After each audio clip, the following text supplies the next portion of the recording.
출애굽기 20장 3절 다 같이 의미를 생각하면서 같이 읽겠습니다. 시작. 너는 나 외에는 다른 신들을 내게 두지 말라. 아멘. 이 시간 십계명 강의 6번째 시간으로서 제1계명에 대해서 말씀을 증거하겠습니다. 그래서 이 시간 말씀의 제목은 제1계명입니다.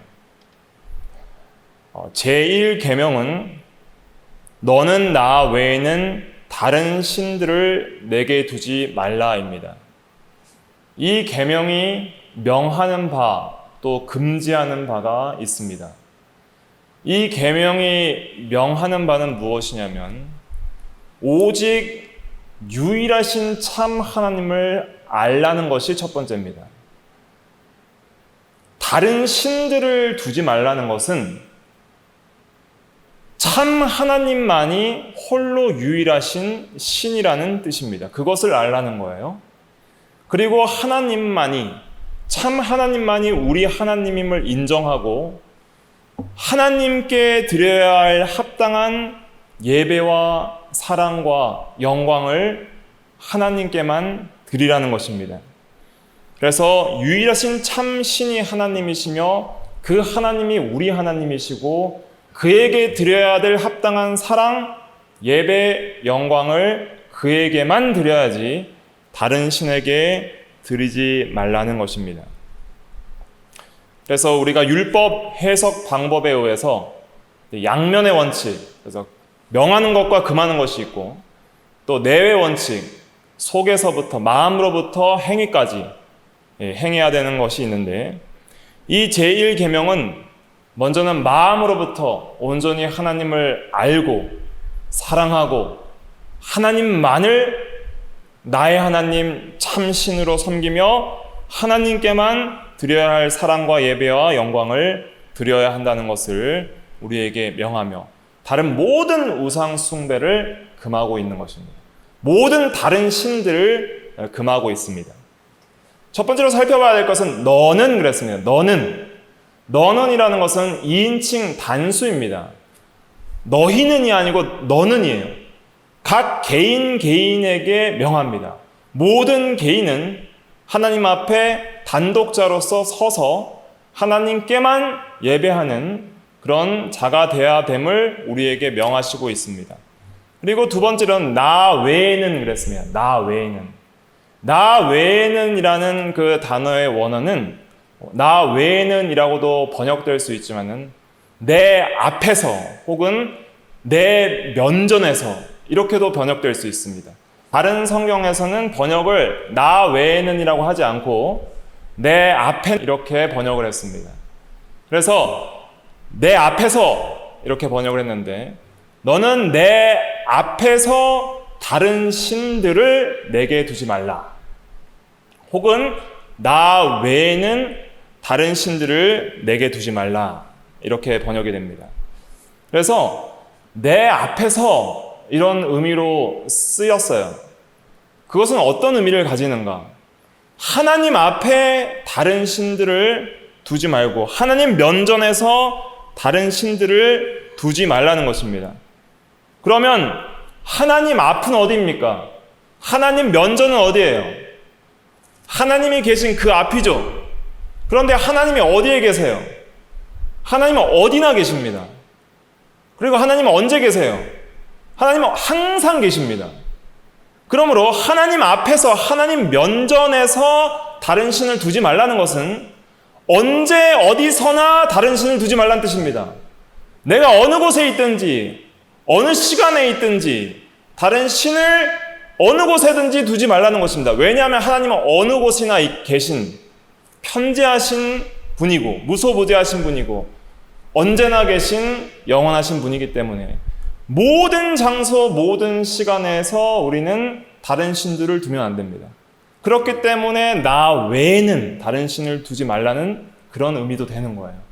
언제 어디서나 언제 어디나 하나님이 계시기 때문에 언제 어디서나 다른 신들을 둘 수 없으므로 하나님 외에는 다른 신을 둘 수 없는 겁니다. 이것은 우리에게 굉장히 의미 있는 진리를 증거하는데, 그것은 무엇이냐면은 우리가 하나님을 섬기는 데 있어서 어느 부분만 섬길 수 없다는 거예요. 주일날 예배 나오는 시간이나 수요일이나 공예배에 나오는 시간만 하나님을 섬기는 시간이 아니라 내가 존재하고 활동하는 모든 장소와 시간, 그곳, 그 시간에서 우리는 하나님만을 섬기며 예배해야 할 것을 가리킵니다. 어떤 사람들은 어느 정도 일부의 시간과 일부의 장소에서만 하나님을 예배합니다. 어떤 곳에서는 전혀 하나님을 예배하지 않고 하나님을 전혀 생각하지도 않고 하나님을 경외하지도 않고 하나님의 말씀을 순종하지도 않습니다. 때로는 직장일 수도 있고 가정일 수도 있고 개인적으로 홀로 있는 시간일 수도 있어요. 공예배에 나왔을 때는 마음을 다해서 드리려고 할지 모르지만은, 그러나 때로는 어떤 시간과 어떤 장소에서는 내가 하나님을 떠날 때가 있다는 것을 생각해 봐야 하는 것이죠. 하나님께서 제1계명에서 명하시는 것은 모든 장소, 모든 시간은 다 나의 것이니까 너는 모든 장소와 모든 시간, 어느 곳 어디에서나 언제나 나만을 섬겨라 라고 명하고 있는 것입니다. 그러므로 우리는 하나님을 예배하고 사랑하고 하나님의 영광을 위하여 살아가는 그 방식에 있어서 우리는 전 삶과 생명과 모든 나의 존재를 드려야 되는 것이죠. 그래서 여호와를 사랑하는 데 있어서 너는 내 마음과 목숨과 뜻과 힘을 다하여 주 너의 하나님을 사랑하라 그랬습니다. 그것은 모든 장소, 모든 시간에서 변함없이 그렇게 하라 하는 그런 뜻이죠. 그래서 우리는 이 제1계명에서 우리가 알아야 될 것은 우리의 전 삶과 전 시간과 우리가 있는 모든 곳에서 하나님만을 예배해야 하는 그런 예배자임을 깨닫게 되는 것입니다. 다른 신들을 내게 있게 말지니라 그랬습니다. 내게 두지 말라 그랬습니다. 다른 신들은 그럼 무엇일까요? 다른 신들. 출애굽한 이스라엘 백성들은 다른 신들을 많이 알고 있었죠. 애굽에는 여러 신들이 있었습니다. 그러나 오늘날 우리는 압니다. 하나님 외에 다른 신은 없다고. 그리고 우상은 헛것이라는 것을 압니다. 오늘날 과학이 발달되고 이성과 학문이 발달된 시대에는 무신론자들이 많이 있습니다. 하나님 믿지 않는 사람들도 신을 믿지 않는 사람들이 많이 있다는 것이죠. 특별히 성경은 우상은 거짓이라고 증거를 하고 있습니다. 고린도전서 8장 4절에 보면 우리가 우상은 세상에 아무것도 아니며 또한 하나님은 한 분밖에 없는 줄 아노라 그랬습니다. 다른 신들은 사실은 거짓이고 존재하지 않습니다. 신은 하나님 한 분이시고 다른 신은 없습니다. 사람들이 거짓으로 지어내거나 만들어낸 신이 있을 뿐이죠. 그런데 왜 하나님은 자신의 말씀 속에서 다른 신들이 있는 것처럼 말씀을 하셨을까요? 나 외에는 다른 신들을 내게 두지 말라 하신 것을 보니까 다른 신들이 존재하는 것처럼 그렇게 말씀을 하셨다는 것이죠.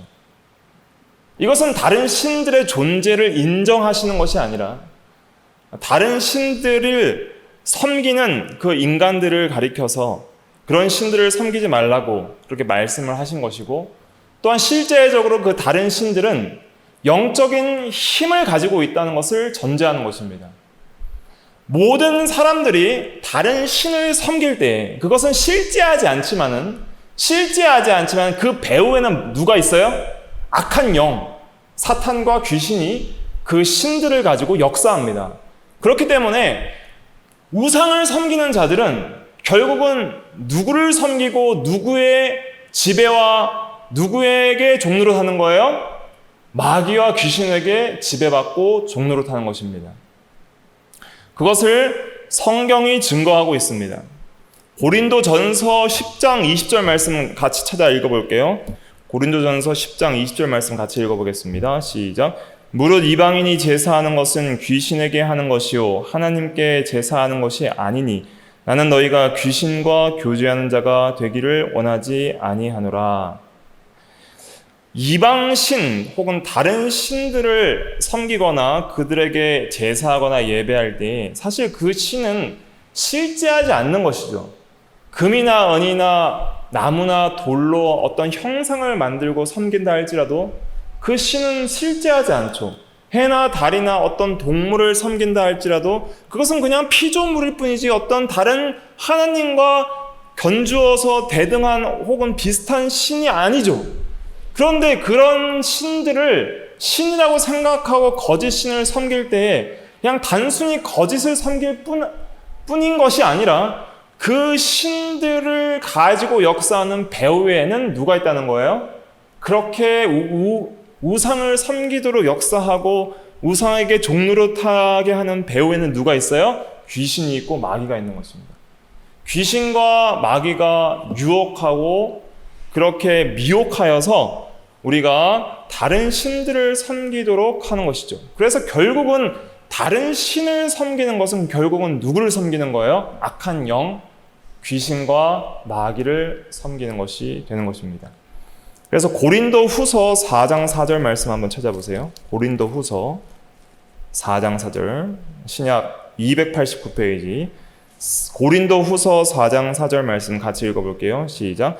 그 중에 이 세상의 신이 믿지 아니하는 자들의 마음을 혼미하게 하여 그리스도의 영광의 복음의 광채가 비치지 못하게 함이니 그리스도는 하나님의 형상이니라. 아멘. 여기서 보면 이 세상의 신 그랬죠. 이 세상의 신. 이 세상의 신은 누구냐면 마귀를 가리키는 겁니다. 귀신들을 가리키는 겁니다. 실제로 다른 신은 존재하지 않지만 그 배후에는 누가 있다는 거예요? 이 세상의 신, 다른 신들은 마귀라는 것이죠. 결국에는. 그래서 마음을 혼미하게 하여 미혹하고 거짓 것을 믿게 하여서 결국은 하나님과 그리스도를 알지 못하게 가리어버린다는 거예요. 그렇기 때문에 우리가 인식하든 인식하지 못하든 깨닫든 깨닫지 못하든 우리가 우상을 섬기고 다른 신들을 섬길 때에 혹은 사랑하거나 더 의지하거나 더 두려워할 때에 우리는 결국 악한 영의 종노릇하고 악한 영의 지배를 받고 악한 영을 섬긴다는 것을 깨달아야 하는 것이죠. 단적인 예를 들면 하와가 하나님을 떠나서 선악과를 바라볼 때 그것이 우상이 되었습니다. 다른 신과 같이 되었습니다. 먹음직하고 보암직하고 탐스럽게 할 만큼 지혜로운 나무인지라 보이면서 하나님으로부터 마음이 떠나서 선악과로 기울어졌죠. 그럼 선악과가 뭐가 된 거예요? 다른 신이 되고 우상이 된 것이죠. 그런데 실제로 그 선악과를 통해 역사한 배후에는 누가 있었어요? 마귀가 있었습니다. 마귀가 그것을 신으로 섬기게 유혹한 것이죠.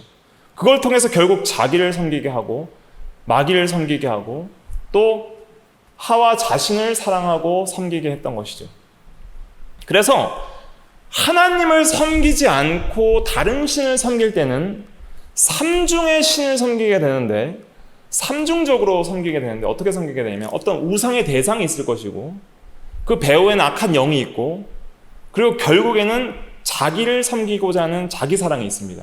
그래서 모든 우상 숭배에는 자기 숭배, 자기 사랑이 있어요. 모든 우상 숭배는 자기를 위해서 하는 거예요. 자기를 사랑하기 위해 우상을 사랑하는 것이고 그렇게 자기를 사랑하고 우상을 사랑하게 만드는 모든 배후에는 뭐가 있어요? 악한 영의 세력이 있다는 거예요.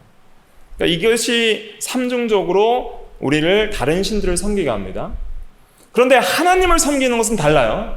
하나님을 섬기고 하나님만을 사랑하고 영화롭게 하는 것은 자기 중심의 사랑에서 떠나요. 하나님을 온전히 영화롭게 하기를 원하고 그리고 악한 영을 대적하고 모든 우상을 배격합니다. 그래서 진정으로 하나님을 사랑할 때 사실은 그 사랑 안에서 자기도 사랑할 수가 있어요. 그런데 진정으로 하나님을 사랑하지 않을 때는 자기 중심의 사랑에 기울어지고 우상 숭배로 기울어지고 악한 영의 미혹을 받아서 악한 영의 지배에 들어가고 그래서 죄를 짓게 되고 하나님을 대적하게 되는 것이죠. 이 영적인 원리를 알아야지 다른 신을 섬기는 것이 얼마나 어리석고 위험한 일인지를 깨닫게 되는 것입니다. 단순히 그냥 섬기는 것에서 그치는 것이 아니에요. 거기에는 자기중심의 사랑이 있고 우상을 사랑하는 마음과 우상에 미혹되는 것이 있고 그 내부에는 악한 영의 미혹과 거짓과 속임과 역사가 있는 거예요. 영적인 어떤 세력이 있는 거예요. 힘이 있는 거예요. 그렇기 때문에 다른 신들을 두지 말고 오직 하나님만을 사랑할 때에 이 모든 것에서부터 자유할 수 있습니다. 그러면 우리가 적용해서 다른 신들은 어떤 것이 있을까? 이것들을 좀 자세히 살펴봐야 됩니다.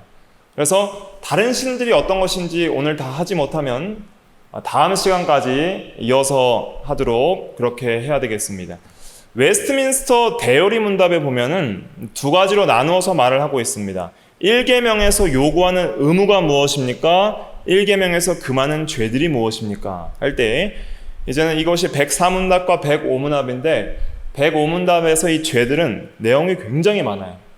어떤 것이 우상 숭배고 다른 신을 섬기고 금지하는 죄들인지를 굉장히 많은 이런 문장으로 서술을 하고 있습니다. 그래서 이것들을 다 읽어드리거나 살펴볼 수는 없고 차례차례 하나씩 살펴보면서 나아가도록 하는 것이 이해하기에 도움이 될 것입니다. 첫 번째로 우리는 다신주의적인 종교들을 다 배격해야 됩니다. 그래서 사실은 이집트에서 다신을 섬겼고 해의 신, 달의 신, 물의 신, 전쟁의 신, 사랑의 신 여러 신들이 있었어요. 그런 신들을 섬겼고 또 신약 시대에도 그리스 로마 시대에는 그 신화에 나온 신들이 많이 있죠. 그래서 바울이 아테네에 갔을 때 사도행전 17장 16절에 보면 바울이 아테네는 아테네인데 그들을 기다리다가 그 성에 우상이 가득한 것을 보고 마음에 격분하여 그랬습니다. 그래서 아테네에 우상이 가득했다 그랬어요. 그리고 또 모든 이런 거짓 종교들, 이방 종교들 이런 것들을 1계명에서 배격을 하고 있는 것입니다. 또 우리가 배격해야 할 것은 무신론을 배격합니다. 신이 없다고 하는 것, 하나님이 존재하지 않는다고 하는 것을 배격합니다. 무신론은 크게 두 가지로 나눌 수 있습니다. 첫째는 사상적 무신론이요. 둘째는 실천적 무신론입니다. 사상적 무신론이라는 것은 실제 그의 생각에 하나님이 없다 하는 것입니다. 이 세상에 영적인 것이나 하나님은 없다. 그렇게 말을 하는 것이죠. 그것은 사상적 무신론자고 실천적 무신론자들이 있습니다. 실천적 무신론자. 그것은 누구냐면은 하나님이 있다고 하지만은 실제로는 하나님을 섬기지 않는 거예요. 그것은 성도들 중에도 있을 수 있습니다. 우리가 하나님을 참 하나님으로 알고 하나님에 대한 신앙 고백을 가지고 전능하사 천지를 만드신 하나님 아버지를 믿사오며 주 예수 그리스도를 믿사오며 성령을 믿는다고 고백을 하지만은 실제 우리의 삶에서 하나님을 사랑하지 않고 하나님을 의지하지 않고 하나님께 기도하지 않고 하나님을 두려워하지 않고 하나님을 순종하지 않으면 실천적으로 무신론자의 삶을 사는 것이죠. 그런 것들을 우리가 1계명에서 배격하는 것을 깨달아야 됩니다. 그러나 우리가 실제로 어떤 우상의 형상을 만들어 놓거나 어떤 우상의 모양을 가지고 다니면서 그렇게 섬기지는 않습니다. 오늘날 그리스도인들은 특별히 우리 개신교회 내에 있는 그리스도인들은 특별히 어떤 우상의 형상에게 절하거나 그렇게 섬기지는 않습니다. 그러면 우리에게 어떤 다른 신들이 있을까? 우상이라는 것은 하나님보다 더 사랑하는 게 우상이고 또 더 의지하고 신뢰하는 게 우상입니다. 또 더 두려워하는 게 우상이고 또 더 지배받거나 통치받는 게 우상입니다. 이런 것들이 우상이라는 것을 알아야 됩니다. 그러면 현실적으로 우리의 삶 속에서 가장 크게 나타나는 우상들은 어떤 것이 있냐면 크게 세 가지인데 세상 사랑으로 나타나는 우상들인데 첫째는 돈, 물질이요. 둘째는 쾌락, 특별히 성적 쾌락을 포함한 모든 쾌락적인 것들이요. 셋째는 명예 영광심, 이생의 자랑, 명예 권력 욕심을 우리가 우상 숭배의 대상으로 그렇게 생각을 해야 됩니다. 특별히 돈이 있는데 예수님께서 돈을 사랑하지 말라 그러셨습니다. 마태복음 6장 24절 말씀 같이 찾아 읽어보겠습니다. 마태복음 6장 24절 신약 9페이지 마태복음 6장 24절 말씀 찾으셨으면 같이 읽어보겠습니다. 시작. 한 사람이 두 주인을 섬기지 못할 것이니 혹 이를 미워하고 저를 사랑하거나 혹 이를 중히 여기고 저를 경히 여김이라. 너희가 하나님과 재물을 겸하여 섬기지 못하느니라. 아멘. 디모데후서 3장에는 돈을 사랑하며 그랬습니다. 돈을 사랑함이 또 일만하게 뿌리가 된다 그랬습니다. 그러니까 돈 자체가 오늘날은 많은 우상 숭배의 대상, 다른 신들 중에 하나가 돈이에요. 우리가 돈이 필요합니다. 하나님께서 돈을 주실 때에는 감사함으로 받고 누릴 수 있는 그런 또 자격도 있고 누릴 수 있는 그런 특권도 있습니다. 우리가 누릴 수 있어요. 그러나 돈을 하나님보다 더 사랑해서는 안 되고 하나님처럼 사랑하거나 의지해서도 안 되고 돈을 두려워해서도 안 됩니다. 그래서 우리가 돈을 사랑하면 하나님을 떠나게 됩니다. 마음으로부터 하나님을 떠나게 됩니다. 돈을 더 의지하게 됩니다. 돈이 힘이 되고 돈이 나의 즐거움이 되고 돈이 나의 권력이 됩니다. 돈이 이 세상에서 살아갈 나의 목적이 되고 나의 행복의 근원이 되어버립니다. 그러면 그것이 우상숭배입니다. 매일매일 우리는 일용할 양식을 구하면서 살아야 됩니다. 그것은 어떤 의미가 있냐면 매일매일 우리에게 주시는 물질이나 이런 모든 것들은 누구의 것이에요? 하나님의 것입니다. 하나님께서 필요에 따라 우리에게 주십니다.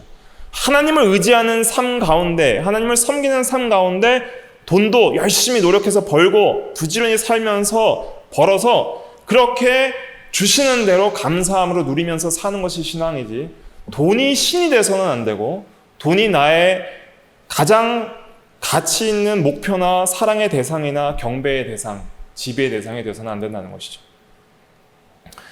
둘째로 우리가 돈과 관련해서 모든 탐하는 물질적인 것들이 다 우상입니다. 돈뿐만 아니라 모든 탐심이 우상숭배라고 그랬습니다. 골로새서 3장 5절에 보면 탐심은 곧 우상숭배니라 그랬습니다. 그래서 우리가 이 세상에서 꼭 돈이 아니더라도 어떤 물질적으로 탐내는 것들, 거기에 마음과 생각을 다 빼앗기는 것들, 그래서 하나님에게 오는 기쁨과 하나님께서 주시는 평안과 하나님께서 주시는 그런 만족을 구하기보다는 어떤 물질적이고 세상적인 것들을 탐하고 그것들을 구하고 추구하는 것은 다 우상숭배가 되는 것입니다. 또 쾌락과 관련해서 우리가 쾌락이 우상이 될 때가 많이 있습니다. 눈을 즐겁게 하고 먹기를 탐하고 배를 신으로 섬기는 자들이 있습니다. 빌립보서 3장 19절에 보면 그들의 신은 배여 그랬습니다. 그러니까 다른 신들 중에 어떤 종류가 있어요? 배가 있습니다. 배가 우상이 되는 거예요. 배가 우상이 된다는 것은 과거의 고대 사회에서는 이런 사람들이 있었습니다. 단지 어떤 미각의 그 즐거움과 쾌락을 느끼기 위해서 계속 음식을 먹고 배부르면 다시 토하고 다시 음식을 먹고 그 순간의 맛을 느끼기 위해서 그렇게 토하고 먹고 하는 사람들이 있었습니다. 그런 사람들은 먹기를 탐하는 자요, 이 배를 또 미각을 신으로 섬기는 자들이었습니다. 그래서 어떤 먹는 것, 또 육체적인 욕구를 채우기 위함, 육체적인 쾌락을 만족하게 하기 위한 것들을 그렇게 추구하는 것은 그것이 바로 다른 신을 섬기는 것이고 우상을 섬기는 겁니다. 그래서 디모데후서 3장 4절에 보면 쾌락 사랑하기를 하나님 사랑하는 것보다 더한 자들이 있다고 그랬습니다. 그래서 육체적 쾌락을 추구하는 쾌락주의자들, 우리가 알게 모르게 추구하는 쾌락들이 많이 있을 것입니다. 보는 것, 느끼는 것, 듣는 것. 어떤 경우에 있어서도 쾌락을 하나님보다 더 사랑해서는 안 됩니다. 우리가 육신적으로 허용되는 즐거움이 있습니다. 그러나 그것을 과하게 사랑하여서 죄악된 것으로 우리가 나아가서는 안 되는 것이죠. 또 명예 영광심에 있어서 우리가 다른 사람의 인정을 추구하는 자들이 있습니다. 인정. 남의 인정을 받고 인기를 추구하는 자들. 오늘날은 인스타그램이나 유튜브나 여러 가지 소셜 미디어, SNS 같은 것들을 통해서 자기를 드러내는 시대가 되었죠. 조회수를 늘리기를 원하고 또 많은 구독자들을 얻기를 원합니다. 그것들이 좋은 방법으로 또 좋은 내용과 또 좋은 강의나 또 좋은 어떤 말씀들을 전할 수 있는 그런 통로로 이용되는 것은 유익한 것이고 또 가치 있는 것입니다. 그러나 단순히 어떤 영의 영광을 얻기 위하여, 인정을 구하기 위하여 그것이 목표가 되어서 그렇게 나아가는 것은 그것도 다른 신을 섬기는 겁니다. 사람들에게 인정받기를 사랑하는 것은 그것은 하나님보다 그것을 다른 신으로 섬기는 것입니다. 바울이 그것을 지적하고 있습니다. 갈라디아서 1장 10절에 보십시오. 갈라디아서 1장 10절에 보면 이제 내가 사람들에게 좋게 하랴 하나님께 좋게 하랴 사람들에게 기쁨을 구하랴 내가 지금까지 사람들의 기쁨을 구하였다면 그리스도의 종이 아니니라 그랬습니다.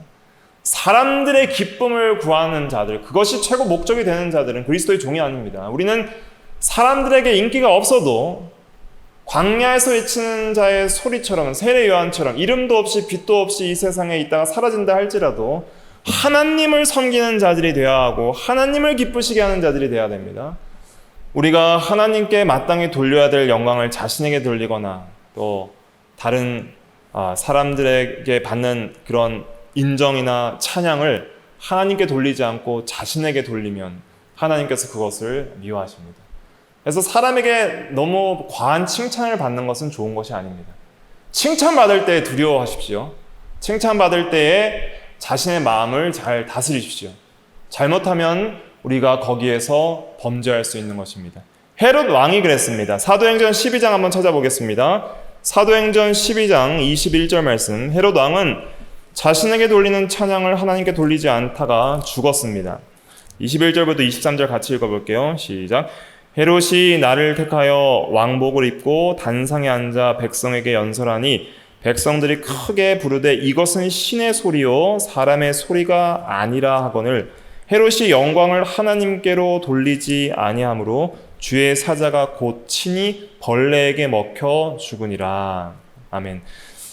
헤롯이 찬양을 받을 때 백성들에게 이것은 사람의 소리가 아니라 신의 소리다라고 그 연설을 찬양할 때에 그 영광을 하나님께 돌리지 않고 겸손하지 않을 때에 주의 사자 천사가 친히 벌레에게 먹혀서 죽었다 그랬습니다. 우리가 나의 나된 것은 오직 누구의 은혜예요? 하나님의 은혜라. 조금이라도 잘된 것 있으면 하나님께 감사해야 됩니다. 조금이라도 감사한 면들이 있고 칭찬받을 만한 것들이 있으면 겸손해야 되고 또 그 모든 영광을 하나님께 돌려야 마땅한 것이죠. 우리가 교만하면 안 됩니다. 너는 나 외에는 다른 신들 내게 두지 말라 하는 것은 이 교만함을 배격하는 것입니다. 항상 겸손할 것, 겸손하여서 하나님께만 예배하고 하나님께만 영광을 돌리고 하나님께 모든 감사를 돌릴 것을 가리키는 것입니다. 자기에게 영광을 돌리거나 또 하나님께 마땅히 돌려야 될 감사와 영광과 찬양을 돌리지 않는 그것 자체가 뭐예요? 다른 신들을 내게 두는 것입니다. 그리고 또 추가적으로 우리가 생각해야 될 것은 우리가 모든 미신을 배격해야 됩니다. 과거에 믿지 않을 때 우리가 운을 믿습니다. 오늘 이렇게 잘된 것은 운이 좋았습니다. 이런 말 쓰면 안 됩니다. 운이 좋았다거나 또 그냥 일어난 일이다 라고 생각하면 안 됩니다. 우리는 살아계신 주 하나님을 믿습니다. 여호와 하나님, 여호와는 주라는 의미가 가장 중요하다 그랬죠. 주께서 모든 것을 다스리시고 섭리하시고 통치하십니다. 그렇기 때문에 우리의 인생에 있어서 우연이란 것은 하나도 없습니다. 다 하나님의 통치와 섭리와 다스림 가운데 하나님의 작정 가운데 다 일어난 일입니다. 제가 오늘 여기 서서 이렇게 설교하고 이런 말들을 전하는 것도 다 하나님의 예정과 작정의 그 계획대로 진행되는 역사일 뿐이죠. 그러나 인간의 어떤 모든 지식과 감정과 의지들을 다 활용하셔서 또 허용하셔서 그렇게 이용을 하시는 것이죠. 그래서 우리가 운이나 운수나 이런 건 믿으면 안 됩니다. 점치는 것을 믿어서는 안 됩니다. 그래서 더 이상 그리스도인들은 점치지 않습니다. 점집을 찾아가는 것은 우상 숭배의 죄입니다. 더 이상 불교에서 말하는 업을 믿거나 또 별자리나 어떤 신령수를 믿는 것, 또 하나님을 떠나서 어떤 영적인 세계와 접촉하고 어떤 무당을 찾아가는 모든 것들은 다 우리가 배격해야 됩니다. 어떤 행운의 숫자 이런 거 믿지 않습니다. 뭐 럭키 세븐 이런 거 믿지 않고 죽을 사 이런 거 믿지 않습니다. 우리는 또 이사 갈 날들 그런 것들도 뭐 이방 사람들이 또 믿지 않는 자들이 생각하는 것처럼 손 얻는 날 그런 거 믿지 않습니다. 그 운수 이런 거 보지 않습니다. 그래서 이런 모든 미신들도 우리가 다 버려야 됩니다. 그리고 어떤 하나님 외에 다른 어떤 힘이나 능력을 우리가 의지해서는 안 됩니다. 자기의 힘을 우리가 의지하거나 어떤 다른 사람들의 힘, 또 권력 이런 것들을 의지하는 것도 다른 신을 섬긴다 할 수 있겠습니다. 궁극적으로 우리가 가장 경계해야 될 다른 신은 누굴까요? 그것은 바로 자기 자신입니다. 칼빈은 이런 말을 합니다. 인간의 본성은 영원한 우상 공장이라고. 그래서 자기 자신 안에 많은 우상들을 만들어내는데 결국 그렇게 만들어내는 이유는 뭐냐면 하나님을 떠나서 자기가 하나님이 되려는 본성에서 나오는 겁니다.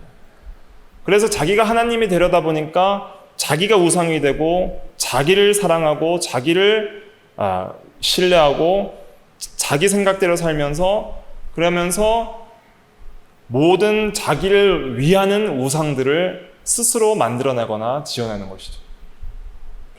그래서 결국 우리 타락한 죄인에게 가장 큰 우상은 누구예요? 자기 자신입니다. 모든 사람들은 자기를 사랑합니다. 그런데 중요한 것은 무엇이냐면 자기 사랑 그 자체가 잘못된 것이 아니에요. 타락한 죄인이 하나님보다 자기를 사랑하는 것이 더 문제입니다. 자기를 사랑하는 것은 사실 십계명에도 포함이 되어 있습니다. 살인하지 말라는 것은 자기의 생명을 아끼고 보존하라는 의미도 있고 또 자기를 아끼지도 못하는 사람이 어떻게 다른 사람을 아끼겠어요? 그렇죠? 그런데 실제로 하나님만을 최고로 사랑하는 사람은 하나님의 사랑 안에서 자기를 올바로 사랑할 수 있게 됩니다. 하나님의 사랑 안에서 하나님의 계명 안에서 자기를 올바로 사랑하고 아낄 줄 아는 사람이 되고 그래서 다른 사람도 아낄 줄 아는 사람이 돼요. 그런데 하나님을 떠나는 사람은 과도하게 자기만을 사랑하고 자기만을 섬기는 사람이 되는데 문제는 뭐냐면 자기만 사랑하는 그 사람은 자기를 해합니다.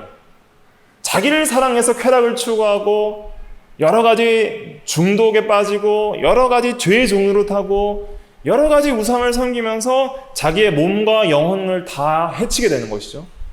그래서 결국 자기 사랑으로 가는데 결국 자기를 죽이는 삶을 사는 거예요. 그런데 진정으로 하나님을 사랑할 때에 비로소 자기를 진정으로 영육이 유익되게 사랑할 수가 있는 거예요. 영혼과 육체가 강건하고 생명이 있고 유익되게 하는 것이 뭐예요? 자기 사랑하는 것이죠. 자기 영혼이 잘 되고 영혼이 자라나고 살아나고 영혼이 소생해야지 자기를 사랑하는 것이고 육체가 강건하고 결국엔 종말론적으로 생명의 부활로 나와야지 그것이 자기를 사랑하는 것이죠. 그런데 영적 죽음의 세계로 가고 영적이 죽은 상태로 더 흑암 속에서 종로를 타고 육체도 죄를 지으면은 여러 가지 이런 안 좋은 것들을 통해서 육체도 쇠약해지는 것이죠. 그래서 진짜 하나님을 사랑하고 계명을 지키는 것이 자기를 사랑하는 것이다. 영육 전체를 사랑하는 것이다. 그것을 우리가 깨달아야 하는 것입니다. 다른 신들을 섬기는 데 있어서 특별히 크게 세 가지로 나눌 수가 있다고 그랬죠. 돈, 쾌락, 그 다음에 명예, 영광심.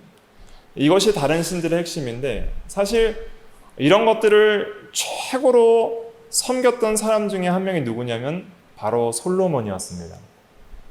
솔로몬이 처음에는 하나님을 잘 섬겼는데 우상 숭배를 하면서 어떻게 되었는가?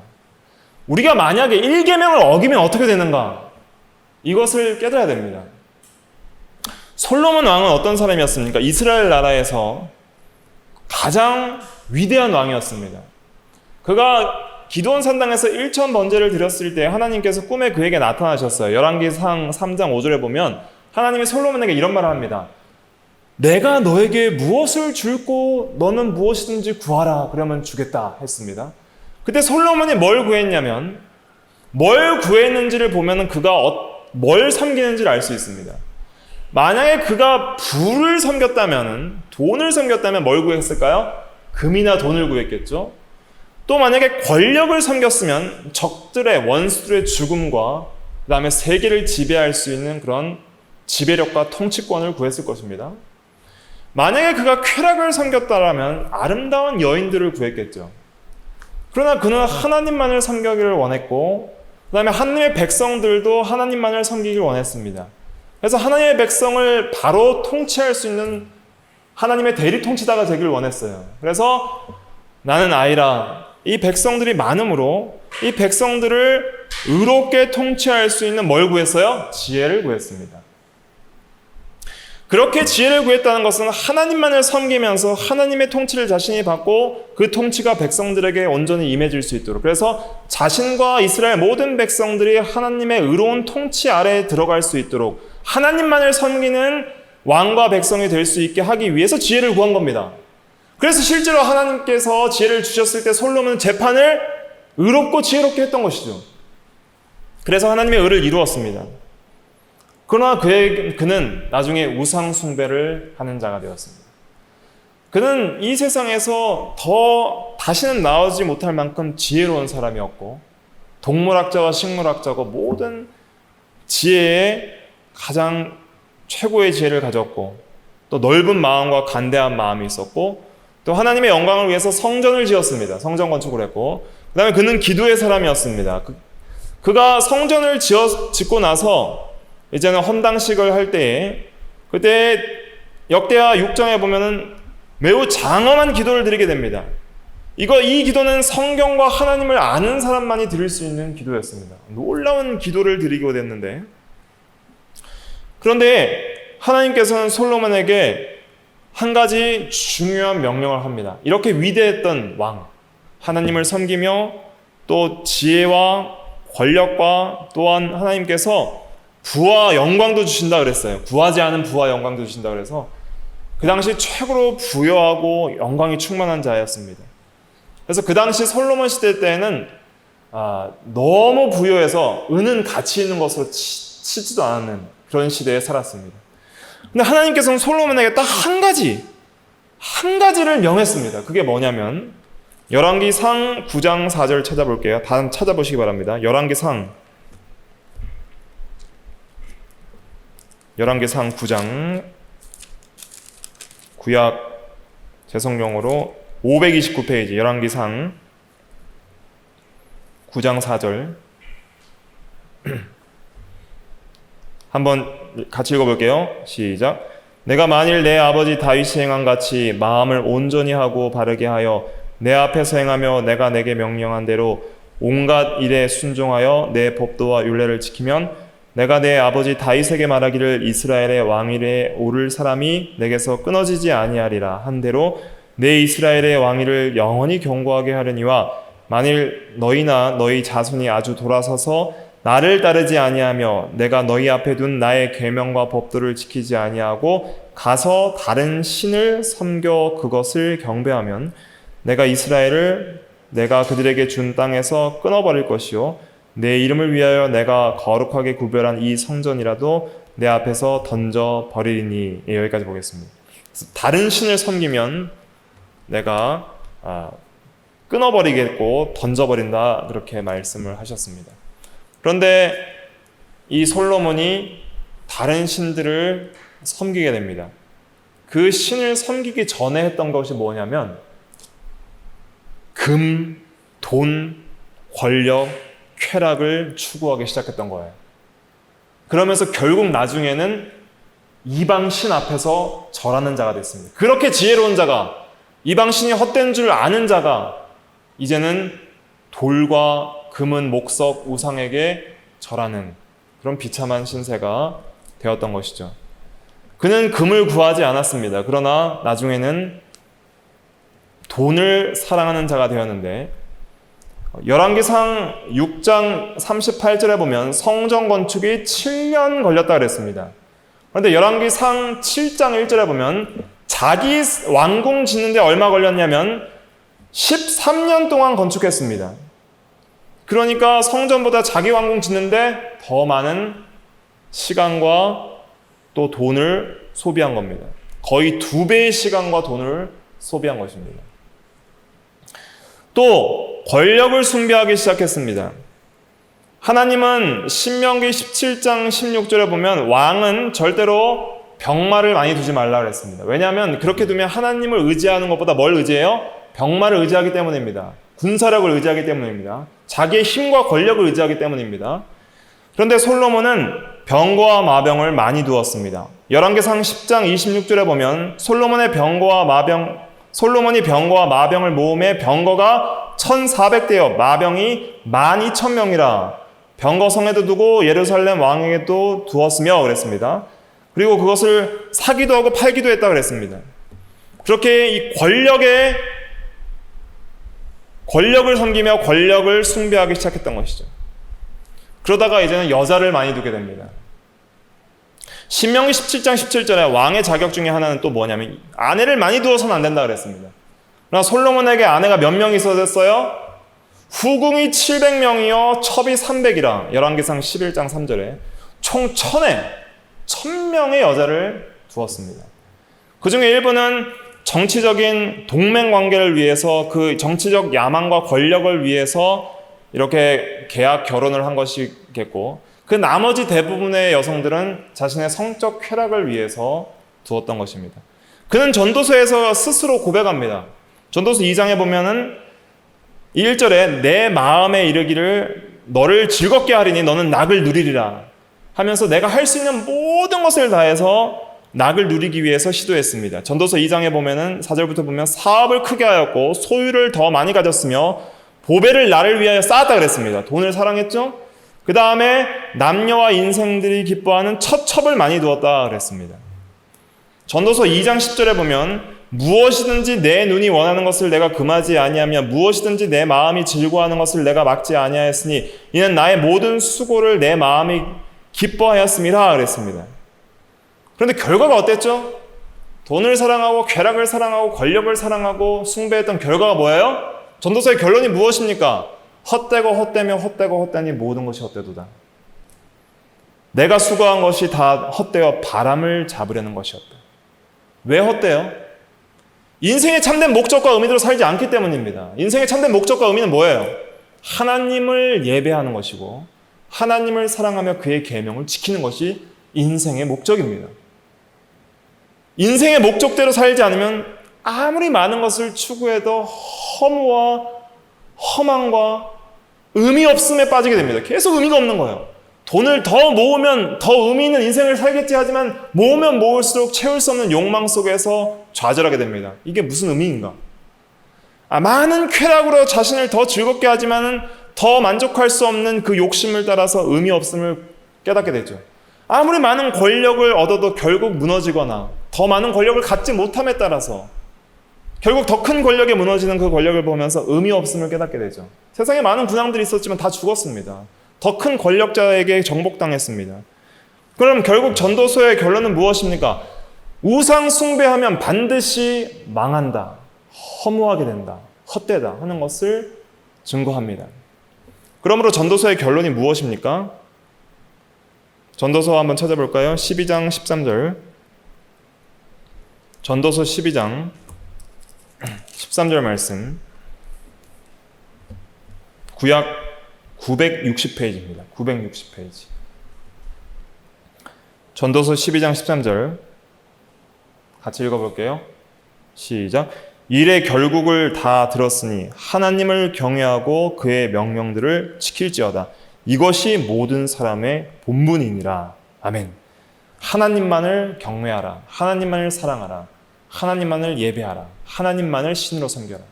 그것은 결국은 그의 계명과 명령을 지키는 것입니다. 그것이 인간의 본분입니다. 그래서 하나님만을 섬기며 하나님만을 경외하고 그의 명령을 지키는 것이 인간의 본분이므로, 이 인간의 본분대로, 인간의 마땅히 해야 될 그런 의무대로 살면은 결국 인간은 뭘 느껴요? 참된 행복을 느낍니다. 여기서 참된 행복을 느낍니다. 그래서 신명기 10장 13절에 제가 읽어드리면 이런 말씀이 있습니다. 내가 오늘 내 행복을 위하여 내게 명하는 여호와의 명령과 규례를 지킬 것이 아니냐 그랬습니다. 그래서 이것을 깨달아야 됩니다. 하나님만을 섬기는 자, 십계명을 지키는 자, 그 자는 인간의 본분대로 사는 것이고 인생의 목적대로 사는 것이므로 인생은 의미가 있고 가장 기쁘고 행복한 삶을 살 수 있게 됩니다. 우리가 하나님만 섬길 때, 그리고 하나님의 계명을 지킬 때, 때로는 악한 마귀가 우리를 유혹합니다. 하나님의 계명을 어겨. 그래야 너를 위해 사는 거야. 그래야지 먹음직하고 보암직하고 지혜롭게 하면 탐스러운 나무, 육체의 정욕, 안목의 정욕, 이생의 자랑, 그것을 추구하고 사는 것이 진짜 인생의 행복이고 기쁨이야 라고 유혹하지만은 그 유혹에 넘어간 본 결과 우리의 고백도 헛되다는 것이고, 그것을 가장 많이 추구해 본 솔로몬 왕의 그 고백도 헛되다는 거예요. 그럼 결국 인생에 있어서 가장 의미 있고 행복한 삶은 뭐예요? 하나님만을 경외하고 사랑하고 섬기며 그의 계명을 지키는 것이다. 그것만이 인간의 본분이요, 인생의 목적이고 인생의 의미고 인생의 참된 행복이다 하는 것입니다. 실제로 그렇게 살아갈 때 주시는 행복과 기쁨과 안식과 평안과 만족이 있어요. 그것을 아는 자들은 더 이상 죄의 종로를 타기를 싫어하는 것입니다. 시시때때로 유혹이 들어옵니다. 그러나 이것을 선택하고 죄를 선택하고 다른 신을 선택하는 순간 나는 유혹과 절망과 공허함과 의미 없음과 큰 흑암에 빠질 것을 알기 때문에 하나님만을 섬기며 사랑하며 계명을 순종하는 것이, 그것이 진짜 인간의 본분이요 인생의 의미요 행복임을 알기 때문에 우리는 하나님의 계명을 또 순종해야 하는 것이죠. 그래서 우리가 제1계명을 바로 순종을 할 때에 사실은 모든 계명들을 순종할 수 있습니다. 1계명은 모든 계명의 기초가 됩니다. 왜냐하면 그 계명을 명하시는 대상에 대해서 말씀하고 있기 때문입니다. 이 계명을 명하시는 대상을 먼저 바로 하라. 1계명은 예배의 대상을 말하는 것입니다. 너는 나 외에는 다른 신을 내게 두지 말라. 하나님, 살아계신 하나님을 예배할 때에, 그 예배의 대상을 바로 할 때에 모든 예배의 방법, 태도, 시간, 그리고 모든 계명 순종에 대한 그런 것을 바로 할 수가 있는 것이죠. 그래서 우리가 다른 신들을 다 배격하고 살아계신 하나님만을 알고 사랑하고 의지하고 순종하며 살아가는 우리들이 되어야 되겠습니다. 그러할 때 진짜 인생의 의미를 알고 인생의 행복을 깨닫게 된다 하는 것을 우리가 알아야 되겠습니다. 기도하겠습니다.